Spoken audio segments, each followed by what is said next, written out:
பிளாத்து ஆண்டவரை இப்படி கொண்டு நிப்பாட்டிட்டு என்ன சொன்னா, இதோ மனிதன் அப்படின்னு சொன்னான். அப்புறம் அவரை சிலுவையில் அரைஞ்சிட்டு மேலே என்ன எழுதி போட்டான், இவர் யூதர்களின் அரசன்.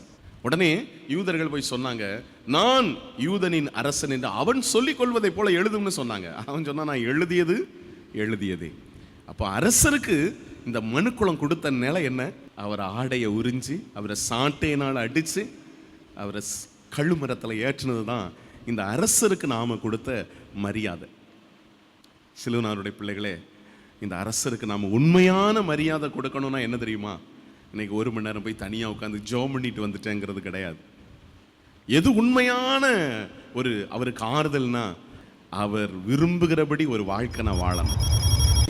இன்னும் இன்னும் அதிகமாய் உந்தன் அருகிலே வந்து உந்தன் மார்பிலே நான் சாய்ந்திட வேண்டும். பாவம் அறியாதவர் நீர் பாவி, என்னை தேடி வந்த அன்பை என்